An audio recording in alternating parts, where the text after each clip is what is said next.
This man is considered to be the best basketball player of all time, and I agree. But I have a question for you. How much of his success is due to his physical gifts? This man is considered to be the best baseball player of all time, but how much of his success is due to his physical gifts? Do you want to step up your game? Will you ever be able to do this? Copy this? No? Then let's focus on the mental game. But who can teach us the mental game? Him? Maybe. But I think we can do better. Let's take athleticism out of the equation. This is the art of competition. What's up, guys? Today I have John Lowe on the podcast. John Lowe is a legend in darts, and he's just really, really good. And it was an amazing podcast. He was super fun to talk to, super cool guy, and just shared a lot of interesting things about how to aim better, the mindset you need to have, and he was just full of wisdom. So sit back and enjoy. All right, John, how you doing? I'm fine. Apart from what I say, it's quite cold here. It's -4 today, which is cold for the UK. Yeah. Where I live. It's pretty cold where I'm at, too. I'm in northern China, and it's also freezing. It will be, yeah. Can you imagine? Northern China? Yeah, I have a teaching English here. Oh. Yeah. I've been quite a few places in China, but I don't think I've been really north. Ah, where have you been in China? Now then, the last time I was there, I played on TV in a big tournament just before COVID. Oh, really? Okay. Yeah, really big one. Oh, seriously? And they told me there was 30 million viewers watched it. Wow. But then I realised that's not a big viewing audience in China. No. Well, it still kind of is. I didn't know you were still playing. I watched... Yeah, exhibitions and the seniors, things like that. Mm. How'd you do? I actually won it. I beat Dennis Priestley in the final. Nice. Yeah. And it was Awesome. live. It was like the equivalent to BBC in England. You know, it's a national Chinese television. Oh, okay. If there is such a thing. So, admittedly, I don't know much about darts, and I don't follow it very much. But I think it's still right in the wheelhouse of sports psychology, and I think we can learn a lot from somebody who's done as well as you have. So, I have a list of questions. I ask everybody the kind of the same questions and try to find commonalities amongst them. One of the biggest mistakes I've made in my life is choosing to spend a lot of time in training basketball. And I say it's a mistake because, I mean, I love basketball, but I should have spent my time more wisely and invested my time in a sport or a game where I wasn't at a big disadvantage, being average height, being average athletic ability. I should have chosen a different game. And I should have realized that it's not really basketball I love, it's competing that I loved. You chose darts. I don't know how tall you are or how athletic you are. Are you tall or athletic? I'd say, well, I'm 6 feet tall. Athletic, I'm reasonably fit. I play golf 3 or 4 times a week. I've always been reasonably fit. But here's the thing, I never chose darts. It just happened by fate. There was no such thing as monetary return for darts.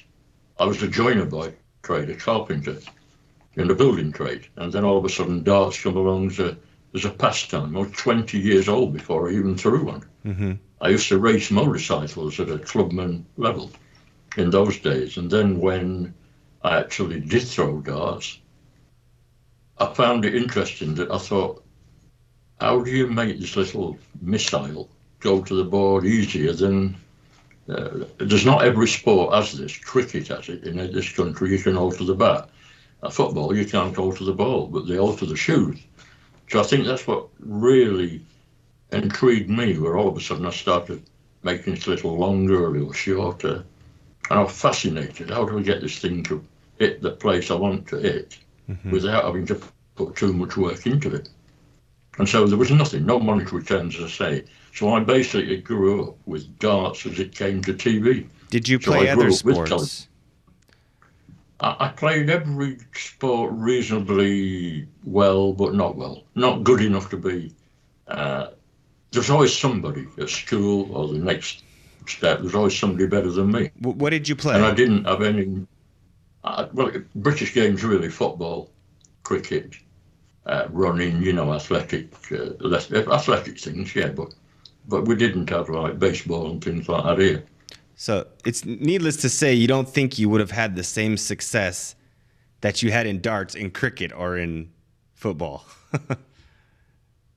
That's hard to say, because it's what you said earlier. I think competing is the main thing. And if you're just going to compete and be satisfied with a lower level, that's fine. There's nothing wrong with that with anybody in the world, in my book. But other people find it, they understand everything about it. They make it easy. The real top-class sportsmen in the world, to me, have always made the sport look easy, whatever they compete in. I just feel, and of course, at baseball, at basketball, if you're 6'7", it's got to have a little bit of an advantage. Yeah, I just feel like if it's competing you love, why not make it easy on yourself and just choose something that you can just be really good at, you know, or at least not be at a disadvantage. Well, that's competing, but I was also the guy who wanted to win. Competing to me is great for why shouldn't millions of people actually compete and take part in sport? But for me, I had to be a success. Yeah. When I raced motorcycles, I wanted to win that race. There were 24 people in it. I found coming second was still runner-up. So what would you say to maybe a kid who is undersized, but they want to play a sport which being undersized would put them at a disadvantage? Depending on the sport, right now we've got the World Cup of football or soccer on TV, and the final on Saturday Sunday actually.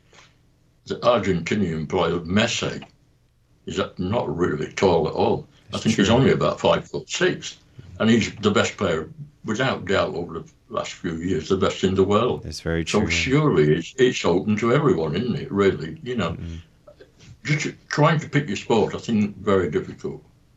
That's like trying to say, should I play a saxophone or a piano? You know, it's one you like.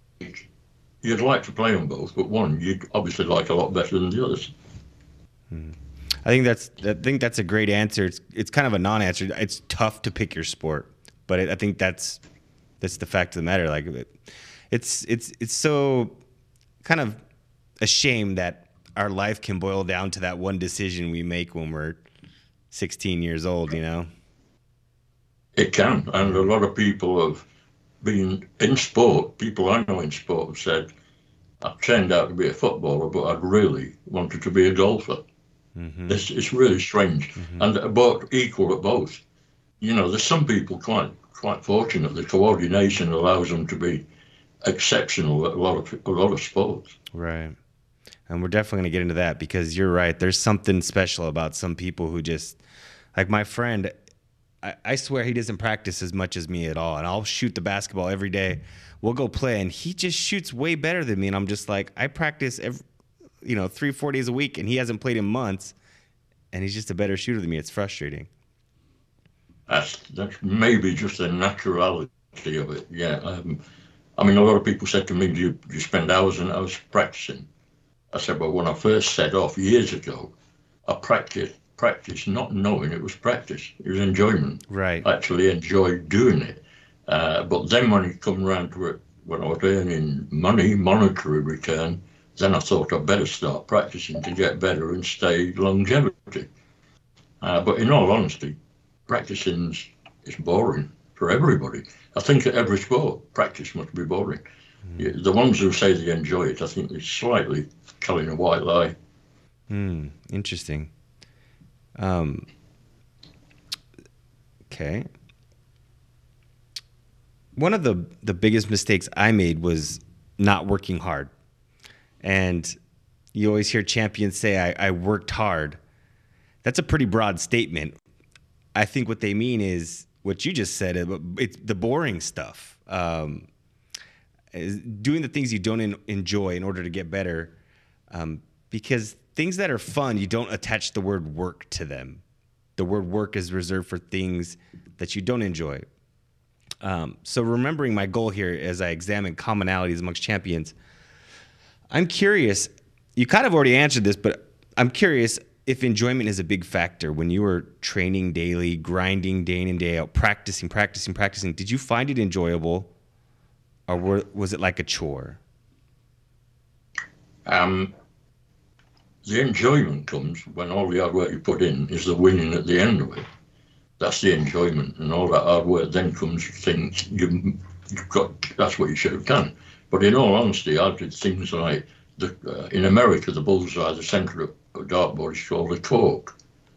So the American people will relate to this. I spent 3 months only throwing at one part of a dartboard. Now that is boring.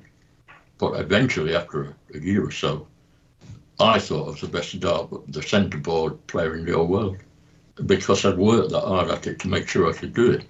And I think that's what you've got to do. You've got to take, a dartboard's not very, very big at all, but there's a lot of segments on it, the doubles, the singles, the trebles, 25, and then the bullseye. So I spent that much time practicing at the ones that you never use. And then when it did happen, I was quite confident to hit it. So it does pay off.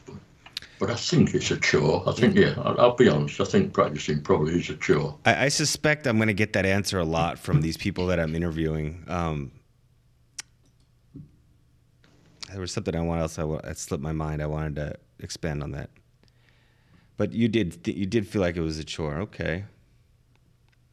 I think maybe I just feel like there's something out there for me where practicing doesn't feel like a chore. Maybe not, though.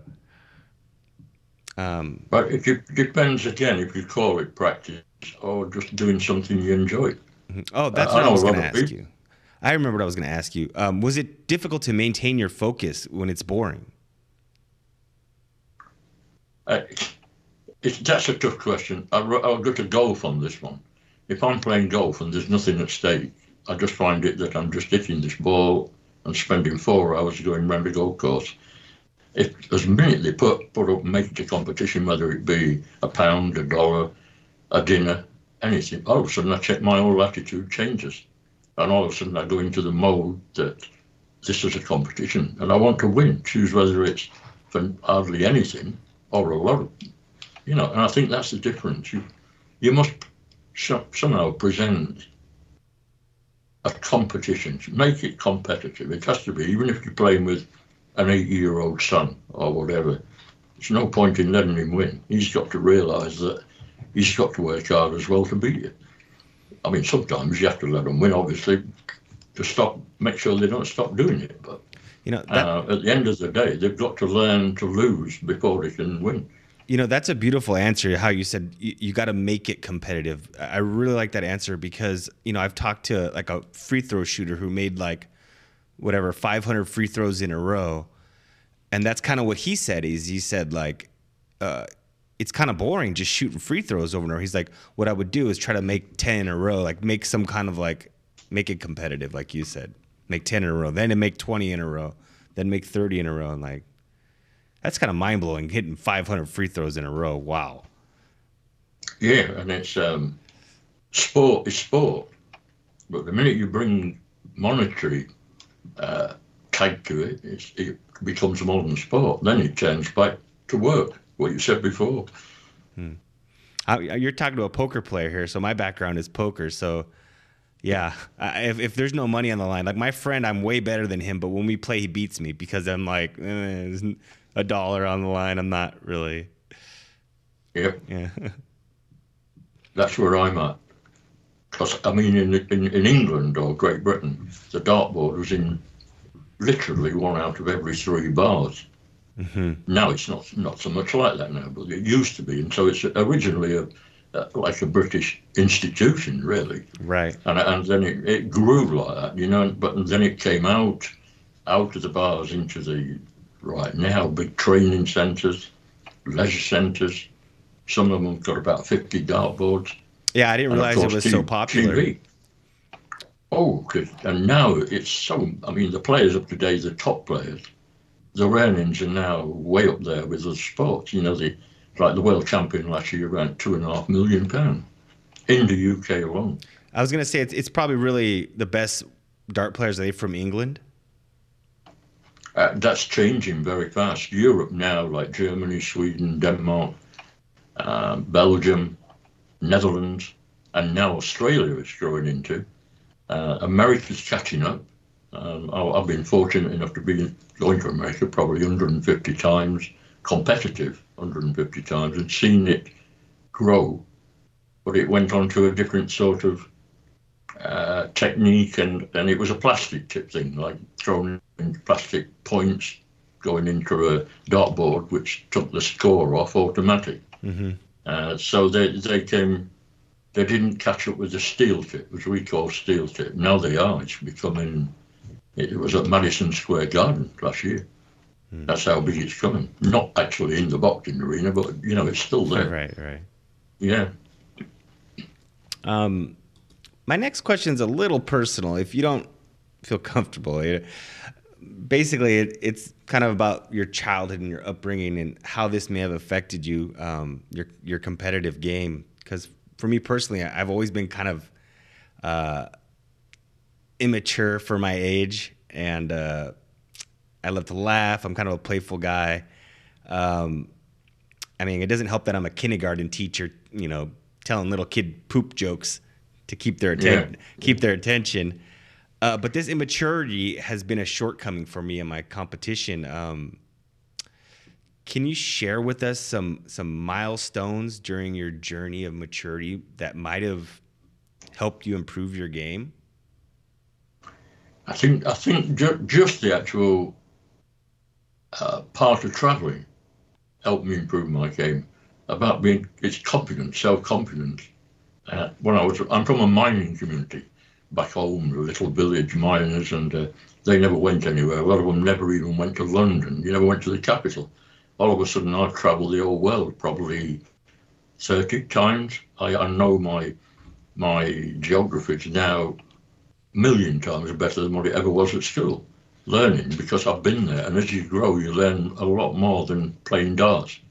And if you learn to travel and you learn how to actually get the best seat on an aeroplane, how you get better food, how you look after it, and how you value everything, your game improves. The better you become as a person, the better that your competitiveness comes in within the sport. You know, traveling the world, you're going to get cultured too. And I think that, I mean, when I started traveling to Mexico and I came here to China, I matured a lot just from learning about other cultures, getting a different perspective and not being so narrow-minded. That matured me. And that helps within the sport as well, that if you're doing it as a professional like I've done, that helps there as well. You learn a lot of things. There's more to it than just being good at one sport. You have to, for a start, you've got to, such as me, always got to the venue 2 hours before time. I always made sure I was there. I always made sure that my oxygen was in my head, as it were, not in my stomach, digesting my food. There's other things to it that you've got to be on top of, not just the sport, but on top of yourself. Yeah. Anything immaturity causing any leaks in your game from immaturity? Maybe early I wouldn't on. Say.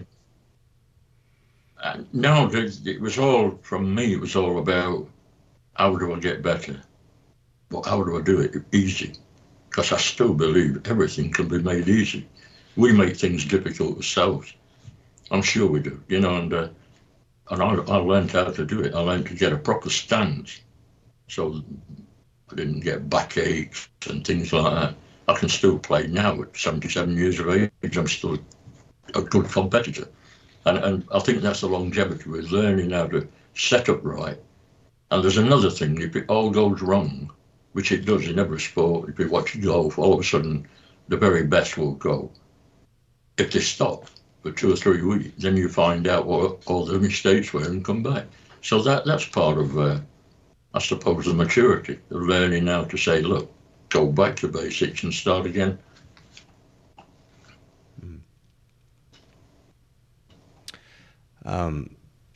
I've always been a poor learner. This goes with that immaturity. I told you I'm an just naturally kind of immature person. And because of that, I've always been a poor learner, a poor listener.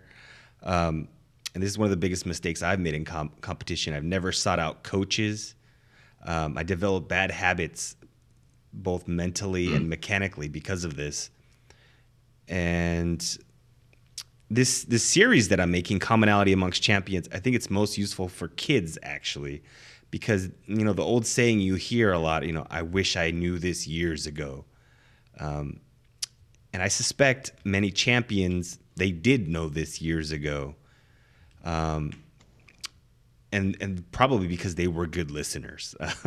Do you consider yourself a good listener, a good learner? I do, yeah. I find myself a good listener, but my problem is that everything I listen to, I don't always agree with.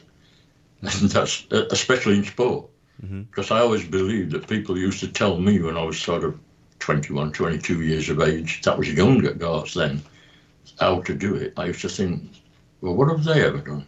That's how I thought. And then I'd think, no, I thought, I'm going to do it my way. And then hopefully I'll pass on what I've done to others, and I hope they listen. But I guess I'm a good listener, but also I sort of analyse and have a good look at what I'm listening to. And that just doesn't apply to sport either. Did you make your own shooting style, or did you adopt someone else's, or how did you go about that? I watched what other people did and then took it to pieces and decided what bits I thought they were doing wrong.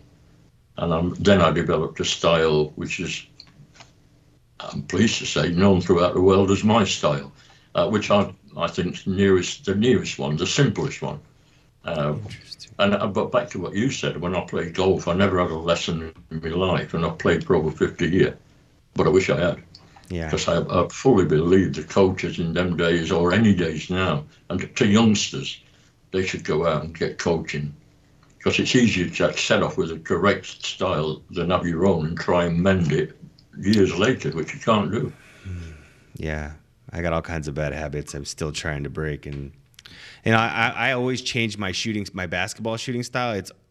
I'm still experimenting. 40 years old. I haven't chose one that's right for me, and I don't know what to do. Yeah. Well, I'm still changing. Are you? But I'm changing now the cosmetics of the actual dart itself, changing the weight balance, tapering the nose, putting a different type of point in, the grip, moving the grip backwards. I'll never stop doing that because I still believe if I can get that dart right, I think I can stay playing till I'm, well, ever my eyes work good, I can stay playing. Why are you changing it though? Do you think it's deficient in some way, or it could be better somehow? Yeah, I think it can always be better. This is the one I've got now, which is out this very minute. We're waiting for the plane actually to arrive from China, where they are manufactured. And I think it's the best one I've ever had. It's like phase 3, and the little designs that have changed on it are significant. They make it go through the air better, the projection of it. Oh. It's technical, very technical. When you look at the dart, when you throw it, it looks like it makes one arc to the board, and it doesn't. First of all, when it takes off, it actually goes downhill, and they call it a weep. It goes down first, and then? Yep, and then over. It comes like that, yeah. But you've got to have a very, very slow motion camera to show that. And then there's other things you must follow through, all the way through, with the hand, not stop. And you put all them things together, once you've got them right, the stance, the actual way your head, never move your head at all, and then it's all down to that little projectile you've got in your hand, a missile. So that's something different than like the professional video game players. You know, they take this mouse and Yeah, they they don't change anything because they want to like once they find that calibration, they don't want to have to like change their sensitivity. They know their sensitivity. They've did thousands of hours with that level of sensitivity. They're a little different than them, but I guess darts are changing. They're changing the design on them more or something. So you change. A lot of people change and put colours on and things like that, but that's pure cosmetics to sell it. I change it to move the actual bands. It takes them off the front of the barrel and it goes to the back. If the point's a little bit longer, there's too much weight on the front. It alters it. When we're throwing at a dartboard, the treble 20 to 60, right next door to it is single one.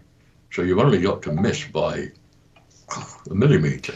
I'd be worried that if I started thinking about all those things, like all those little details you just mentioned, that I'd be overly concerned with that and like not just hit the target and my more important things. I'd be worried I'd forget about the more important things or something. I don't think you would, because you've got to have confidence in the actual tool that you're using. We call it a tool. And if your confidence is in that, you wouldn't even think about that. But I mean, you've got to make sure your setups are right. But if you can alter it that slightly a little bit, it could make all the difference between winning and losing, yeah? You've still got to be able to do it. You need a lot of confidence and a lot of self-belief. Is there something that you felt that you learned before your peers or competitors, like by being a good learner or listener, like something you felt like that was a big secret weapon that you kind of kept to yourself? Probably yes, and that would be make sure that, I mean, everyone else, the nerves comes into every sport, and you can be the best player ever in the local park, but when you get to that competition, it can all drain away. And what we do, we can walk out in front of 3,000 people, and with a minute you step onto that stage, all of a sudden you're in a different environment. Your total thinking's got to change from being the guy who can beat everybody in the local when he's having a little game for whatever. And I think that's what you learn from your peers. You can see the ones who they change when they get into the main stage. They change. They become champions. But you can beat them before they get up there, and that's where like you said earlier, your mate made it look easier, and he beats you. But that's because it's a change, isn't it? It's a game changer. Just if you can handle the pressure. So you felt like you controlled your nerves better, and that was your kind of secret to doing well. Big so. I'm sure that is you can't control. If you're not nervous, you're never going to be a top competitor anyway. You've got to have a bit of nerves, yeah. But you've got to know how to control them. And if you can control them, it makes a lot of difference. What did you do to control them? Well, I used to talk to a few guys who come into breathing things, the way you breathe, and you breathe in and out. When you're panicking, you tend to breathe differently, and a lot of other things. It's a mind game as well, where you say there's 3,000 people in here with a lot of lights. So the first thing you do, you don't look at the lights, and the other thing, you ignore the people. Yeah. You see, yeah. I mean, I watched soccer in this World Cup, and if these players would look at the crowd around the ground because they're in a tight community, but they don't. They just get on with what they're doing. They're good players. You know, I perform pretty well under pressure like that. And for me, it's like a bit of an ego thing, I think, that helps me perform well. And I'm like, instead of being afraid of the crowd, I'm more like, I want to impress the crowd. Do you have any of that, or? Well, that comes by doing good. The way you impress the crowd is not showboating. Although I've been known to do that. I mean, you do that, but all of a sudden, if you know you hit the top score and you finished on the best game, then you turn around to the crowd and join in with them. Because the first thing that does is you put your opponent off. It's a one-on-one. Darts is it's a combat, really. It's me fighting him. There might be another person involved, but they call that the dartboard. It's a one-on-one. And the best thing that I always learned when I got there was sort of shake hands before you start and shake hands when you lose. That's always been in my thing. So they've not got any reason to dislike you for any other reason. So this one flows right into the next question, is that, like I said, I've always considered myself kind of performing well under those situations. A clutch performer, they call it, However, I think the media and our emotions have kind of led us astray, and they put an overemphasis on clutch performance. After all, 2 points in the beginning of the game is the same as 2 points in the end of the game. My brain tells me that every moment of competition is equal in value, generally speaking. But my gut tells me, no, there's something to these clutch moments where games are decided. So my question for you is, do you think there's an overemphasis on the clutch performance for no coherent reason? Or is the clutch performance more significant in some intangible way? It may be more significant in different sports. Right. That's what I'd say. Mm-hmm. A team game that lasts for, let's say, 1 hour, I suppose it's very important. But in a game like what I play, where it's over so many sets, it can be 3 sets down. And then you've really got to come back. So really, it's a matter of your awareness of knowing the person you're playing that really get any better or will you just drop off. So there is that feeling in the middle. It's like never give in. That's what it really is. You never give in. If you're losing at a soccer match, you don't give in. You try and get back to level and then go in front. And that's the same with what I do. So it's a bit different probably in a team game where attitude's got to be same right from the start to the finish, I would imagine.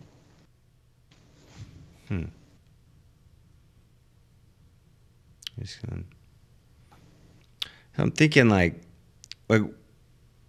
basketball. I know it's like, I just feel like my gut just is telling me that like other than people performing poorly under pressure, obviously like that's a significant thing about clutch. Outside of that, I really don't see anything else, and any other significance to it. Well, again, what brings it on? I mean, what actually is the reason? What's that? What is the reason for it?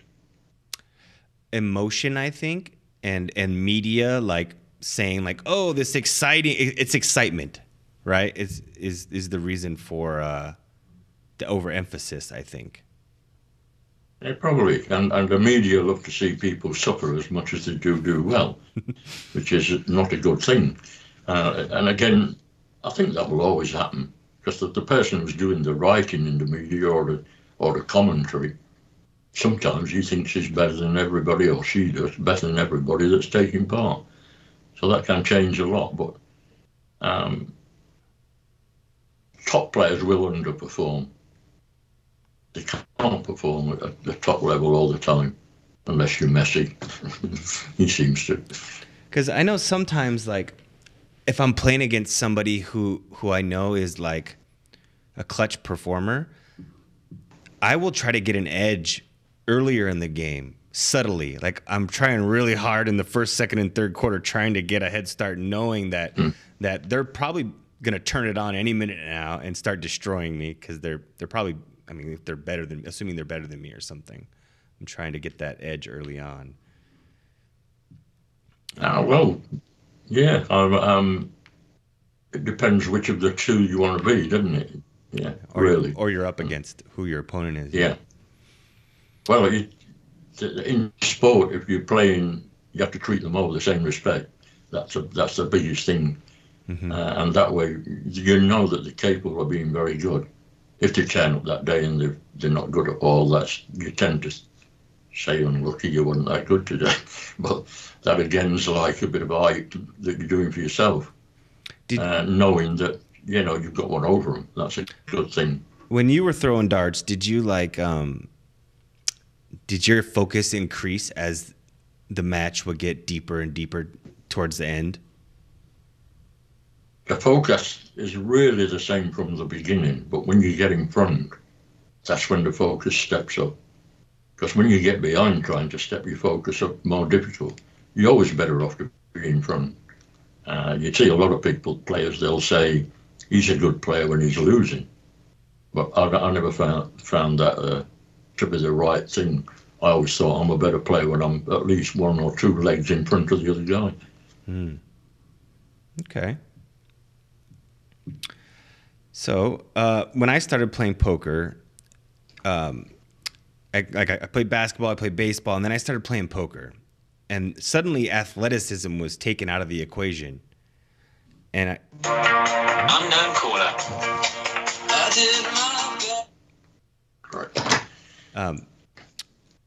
once athleticism was taken out of the equation, I started to realize how emotions impact every decision I made.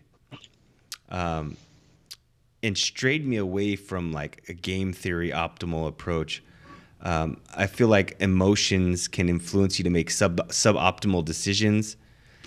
Occasionally, I'm worried this maybe is really game theory stuff where darts probably doesn't have as much game theory stuff. But basically, I'm just touching on emotions here. And has controlling your emotions been a focal point of emphasis for you? Yes, yeah, it does. Yes, you've got to. Because again, I come back to winning and losing, and the emotions can definitely cause you to lose. You've got to be very careful. And when you say emotions as well, there may be something happening outside of the actual sport. There might be something at home, something that you think about. Well, if you think about that at all when you're playing, you're losing 20% of your chance of winning. So you really got to blank it all out. You've just got to block it out and blank it out, and then go forward. So emotions are massive in sport and in life, I suppose. More in sport, because if it's your livelihood, it can be really disastrous. So, is there any place for emotions in sports or competition? There's place for it because you'll never be able to stop it. Right. But in all honesty, if it's a team game and you get emotions and it takes control, you're going to be out of the team. You're not going to be part of that team properly. Whereas one-on-one, you can block it out till after. Hopefully, you can block it out till after it's finished. So, and obviously, you're going to be trying to block out things like frustration and anger. What about positive emotions? Are you trying to block those out? No, they're the ones that you've got to keep. You've got to be positive.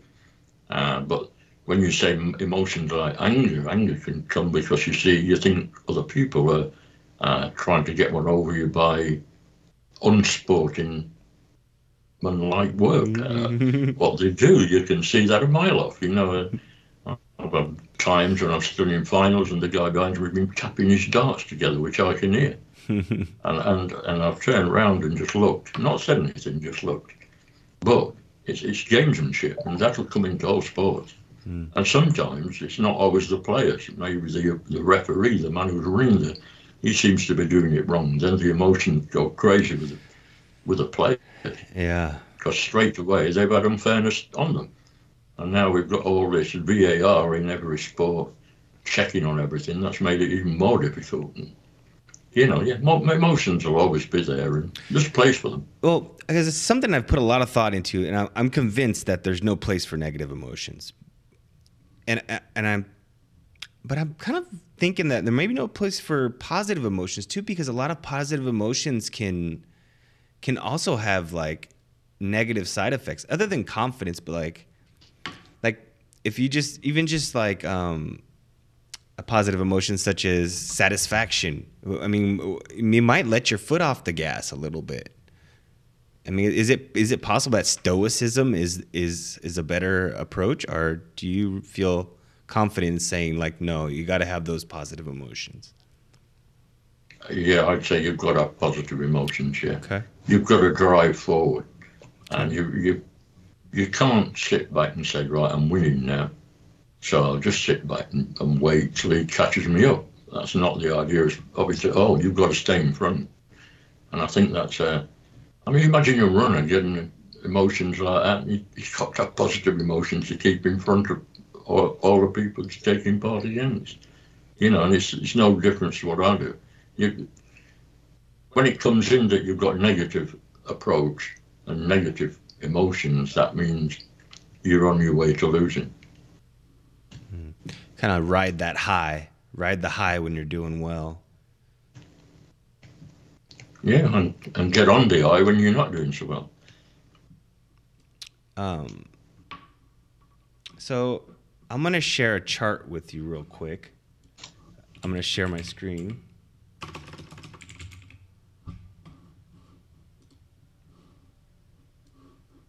Let me see if I can, how to do this.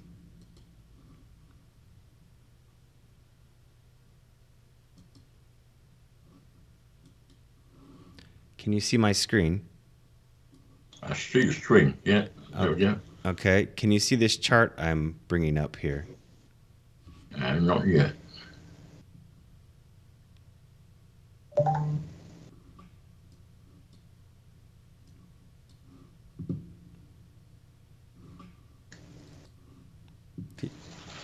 Now, do you see it? No, it's blank. Is it? Let me see. How about now? I think I might have this wrong screen selected. 1 second. I have 3 screens. There's nothing there. Now, can you see it? Maybe. Yep, that's it. So, just take a look at this chart for a second. It's basically what I've learned about sports psychology, and they're saying that, if you're too hyped up, it'd be panic, anxiety, stress. And if you're not hyped up enough, you're going to be boredom, mild alertness.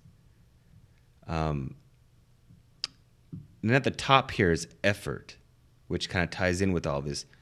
Would you say, what effort level would you say you were putting forth when you were throwing darts? Well, it'd be quite high. Definitely high. It would. Looking at it, the panic bit didn't really come in. Boredom only came in, obviously, through the practice of it. The stress level may come in. I think that comes into all sport, especially when you know you're better than what you're actually performing at. Mild alertness, I guess that's just complacency, really. Yeah, kind of just autopiloting. It is, yeah. Thinking probably mild alertness, probably thinking you're better than what you are. Yeah. Instead of going on. Completely agree. How agree. you reach the optimal level is after picking out of them. The panic, you don't need that in, but you will get the new people that come into sport, and youngsters and that, they will panic. That's without a doubt. Which there's not a lot of difference between panic and anxiety, is there really? No. You see this optimal level at the effort is right about 85% effort. Would you say you were putting forth about 85%, 100%? Yeah, I'd be right up there with the 85. Yeah, right about there. Yeah, I think I would, yeah. I'd hate to say I was a lot higher than that. Hey, I think some people's optimal level might be at 95. This chart's probably different for everybody. I think maybe the best in the world probably their optimal level might be around 95. But not in every competition. That it might hit 95, it might hit close on 100 at one time. but not time after time after time. So if you take the average of it all, I think that 85, 90 is about, you know. Think back to like your best performance. Can you remember what effort you were putting forth on that day? Well, my best performance is when it all goes right. I mean, totally right. When I say that, the most perfect thing you can ever do at darts is the number 501, and you're throwing 9 darts, which is perfect. And to do that on television in front of millions of viewers, then you're definitely at the 100 or even more. Really? And the day I did that, I was the first player ever in the history of the sport to do it on TV. And so really, that's as good as you can get. So you're never going to go any higher than that. And you would say you put 100% effort on that, and you didn't have anxiety.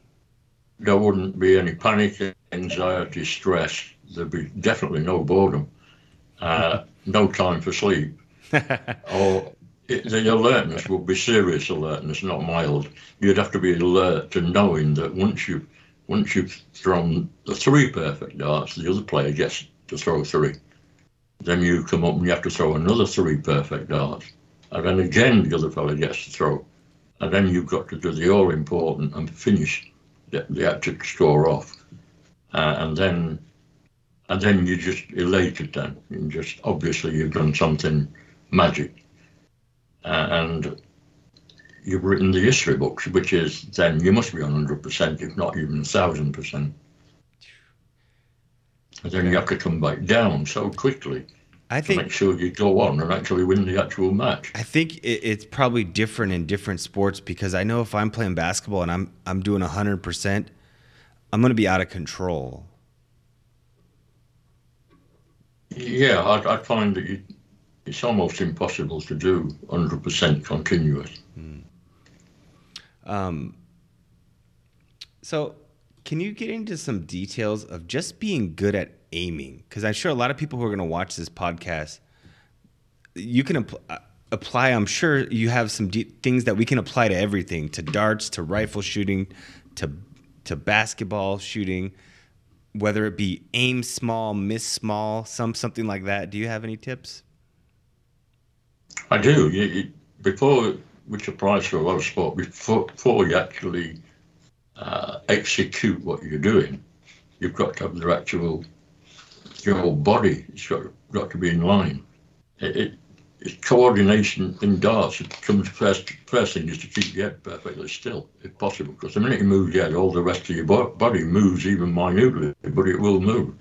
And so in our sport, you've got to be firmly fixed to the floor, and then if you're right-handed, you've got to make sure your elbow is right in, so it's an actual, just a straight throw, and a smooth release. And if you put all that together, it'll work. But you're never going to be perfect every time, because there's so many misses, and it's same in nearly every sport. When I watch a lot of sport, golfers make it absolutely look so easy to get that ball onto the green, but they don't always do that well when they put the ball into the hole, the actual finish. I think when you said the head still is something that maybe... Unknown caller.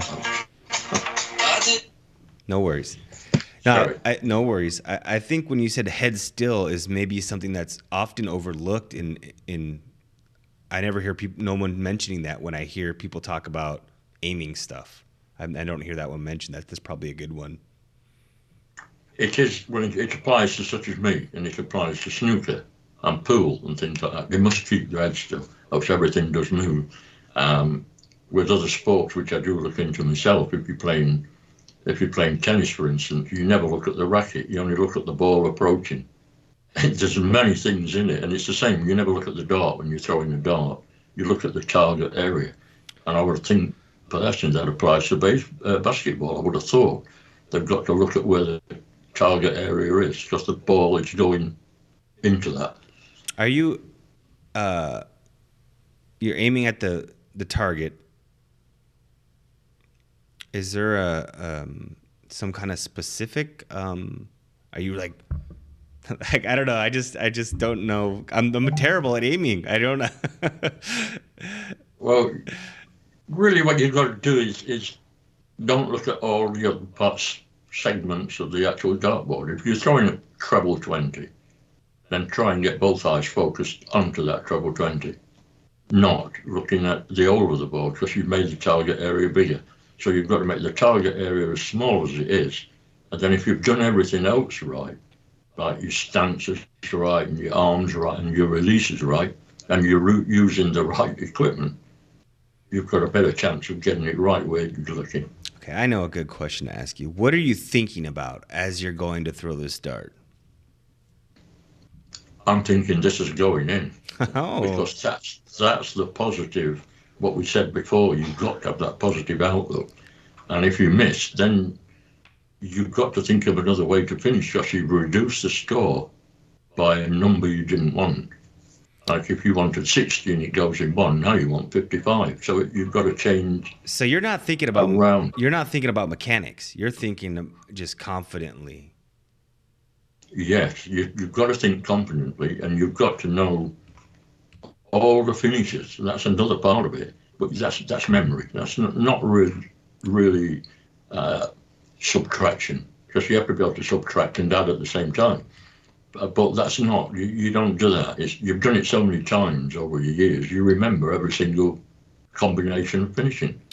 So I think it's really good advice what you're telling us. I think the key thing to take away here for our listeners, and especially for myself, is keep your head still, and you're not thinking about mechanics. No. I think that's really key right there. You're not thinking about mechanics. I'm sure a lot of people are like, when they're aiming, they're thinking about like mechanics and hinging and whatever, it's too much. No, you've got to have done all that before you get up there to play. That's got to be. I relate to golf a lot because I love golf, and I'm not the best golfer in the world by a long way, but I relate to that. And if you had to remember everything that at the time you were playing, you would never get around the course. You've got to believe that what you're doing is okay. It's good. So when you're practicing, though, you're thinking about mechanics then, right?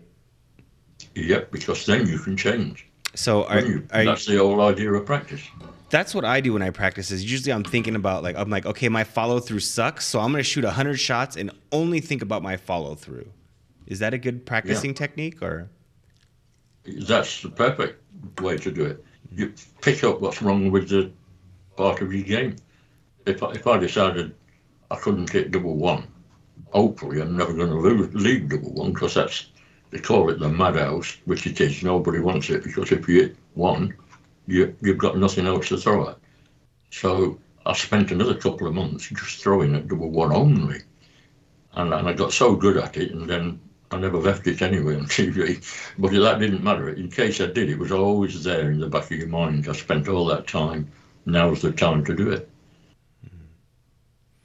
Self-belief. That's what it really is, yeah. Well, we got about through half of these questions. If we can call it a podcast here, and maybe I'll hit you up next week and we can do a part 2 maybe? Yeah, sure. That'd be a good idea. Good. Yeah, it was a pleasure talking to you. Very interesting stuff. I love it. Lovely. And I look forward to it. All right, John. And I'm doing it off the cuff. I've read your questions and I thought, no, I'm going to answer these off the cuff. Okay. But there was one thing that I did write down where you said, what's the quote? Because this can relate you to. I know you can do this next week. Uh-huh. But the quote was, winning's not everything, but making wins is everything. Winning's not everything, but making wins is everything. Yeah. That makes sense. Yeah. Yeah. I like that. So, like, if you lose, don't get too upset, but when you win, relish in it. Yeah. And the guy whose book I read more than anything is Robin Sharman. I don't know if you know him. He's self-help. His book is called Who Will Cry When You Die? And it's a magic book. It doesn't really mean that, but Oh, okay. it means, yeah. And he's got another one called The Monk Who Sold His Ferrari, which is a great book. Wait, you said it's a magic book? I call it magic, yeah. I don't mean magic in terms of, I mean it's an absolute, every chapter is just one page. Oh. And you read on that page, it'll say, for one day, don't wear a watch. Uh-huh. It's very difficult to do. And it takes all the things that you're thinking about in life, which can apply to sport. Unbelievable. What's the name of that book called? That sounds interesting. It's Robin Sharman, and it's Who Will Cry When You Die. All right. Cool. All right, John. Okay.